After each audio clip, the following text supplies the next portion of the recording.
Halo anak-anak, kita bertemu kembali di channel Komang Sujana 28. Pada hari ini kita akan belajar tentang iklan, slogan, dan poster. Kita awali dengan pengertian iklan.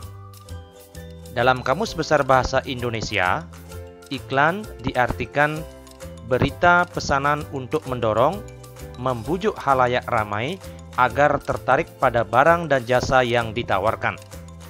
Iklan juga didefinisikan teks yang mendorong, membujuk halayak agar tertarik pada barang dan jasa yang ditawarkan. Iklan berfungsi untuk mengomunikasikan pesan, baik yang bersifat komersial, sosial, maupun pribadi. Seperti yang tampak pada layar, ada iklan UC1000 yang bersifat komersial dan ada iklan yang bersifat sosial, yaitu iklan tentang katakan tidak pada narkoba. Selanjutnya kita akan belajar mengenai pengertian slogan. Slogan diartikan sebagai perkataan atau kalimat pendek yang menarik atau mencolok dan mudah diingat untuk memberitahukan atau mengiklankan sesuatu. Slogan sering pula disebut moto atau semboyan. Slogan lebih mengutamakan kepadatan makna dan kehematan kata-kata. Contohnya seperti bersatu kita teguh, bercerai tuh. Tiada hari tanpa prestasi.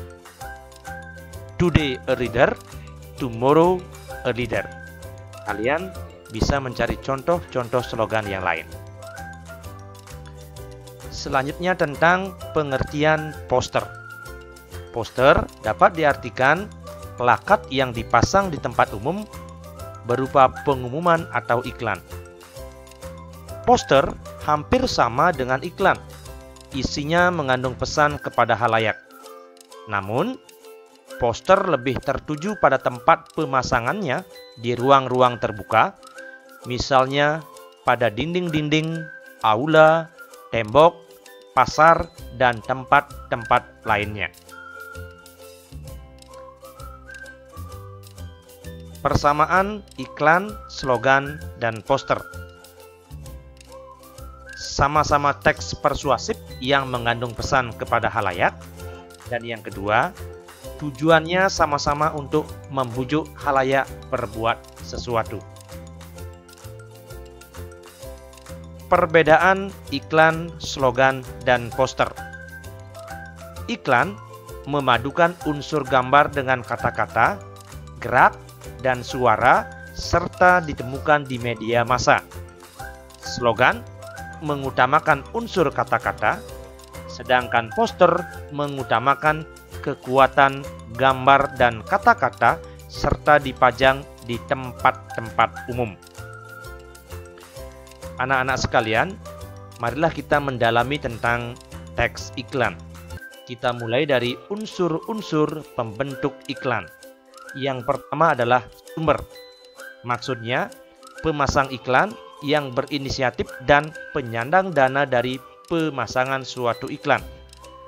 Yang kedua adalah pesan, yaitu informasi yang disampaikan berupa pesan verbal dan non-verbal. Unsur pembentuk iklan yang ketiga adalah media, yaitu sarana yang digunakan baik media cetak atau elektronik. Unsur yang keempat, penerima, yaitu individu atau masyarakat yang menjadi sasaran atau objek iklan. Yang kelima, efek, yaitu perubahan yang terjadi pada diri penerima, baik itu dalam aspek sikap, pola pikir, perilaku, kebiasaan, dan pola hidup. Unsur pembentuk iklan yang terakhir adalah umpan balik, yaitu tanggapan atau reaksi yang dikehendaki dari penerima pesan. Anak-anak sekalian, kita lanjutkan dengan jenis iklan berdasarkan isinya. Iklan berdasarkan isinya dibagi menjadi 3 jenis, yaitu iklan pemberitahuan, yang berisi tentang pemberitahuan sesuatu seperti event atau duka cita. Contohnya adalah iklan tentang Buleleng Festival. Kemudian iklan layanan masyarakat bertujuan memberikan penjelasan kepada masyarakat tentang isu-isu tertentu. Kalian sudah tentunya pasti tahu tentang iklan pencegahan penyebaran virus corona. Jenis iklan yang ketiga adalah iklan penawaran atau niaga, bertujuan untuk menawarkan barang dan jasa. Selanjutnya tentang fungsi iklan. Fungsi iklan itu ada dua. Yang pertama, fungsi informasional. Iklan memberitahukan kepada konsumen tentang karakteristik suatu produk, juga berbagai manfaat yang diperoleh oleh konsumen. Itu adalah fungsi informasional dari iklan. Kemudian, fungsi transformasional. Maksudnya adalah iklan berusaha mengubah sikap-sikap yang dimiliki konsumen terhadap merek atau gaya hidup. Seperti pada contoh di samping, ada iklan tentang ajakan untuk membaca buku. Jadi fungsi informasionalnya adalah menyampaikan kepada khalayak bahwa membaca buku itu penting. Kemudian fungsi transformasionalnya adalah kita disuruh atau pembaca disuruh untuk mulai senang membaca, karena dengan membaca dunia ada di tanganmu. Anak-anak sekalian, kita lanjutkan dengan pola-pola penyajian iklan. Iklan dapat disajikan secara lisan, disimak melalui radio dan televisi. Iklan juga bisa disajikan dengan teks, menggunakan teks yang terbatas, biasanya ada penyingkatan seperti pada contoh di bawah.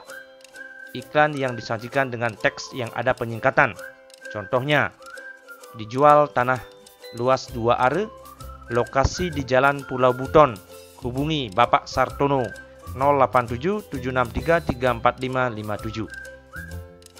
Kemudian struktur teks iklan. Struktur teks iklan dibagi menjadi dua. Yang pertama adalah pengenalan produk, disebut juga sebagai judul teks. Dan yang kedua, pernyataan persuasif, berisi pernyataan mendorong pembaca atau pendengar berbuat sesuatu. Ayo pakai masker, itu adalah pernyataan persuasif, mendorong atau mengajak khalayak, pendengar maupun pembaca untuk merubah sikapnya, merubah kebiasaannya, gaya hidupnya, yaitu memakai masker.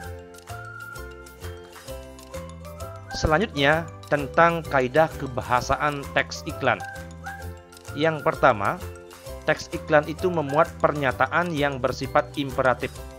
Maksudnya, permintaan ajakan, dorongan, atau larangan.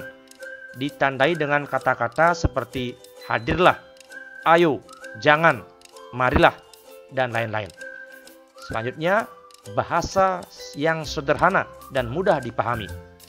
Bahasa yang panjang dan berbelit-belit dihindari dalam iklan, karena penerima pesan menjadi susah untuk memahami dan mengingat. Anak-anak sekalian, kita lanjutkan tentang langkah-langkah menulis iklan. Yang pertama, tentukan objek, barang atau jasa yang akan diiklankan. Yang kedua, tentukan media dan bentuk pemasangan iklan. Yang ketiga, mencatat isi pesan yang akan disampaikan. Langkah yang keempat, menentukan judul teks iklan.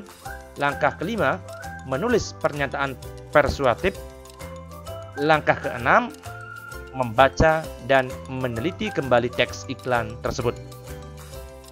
Baiklah anak-anak sekalian, sekian materi pada hari ini. Terima kasih. Selamat belajar dari rumah. Ayo pakai masker, lindungi diri, lindungi keluarga.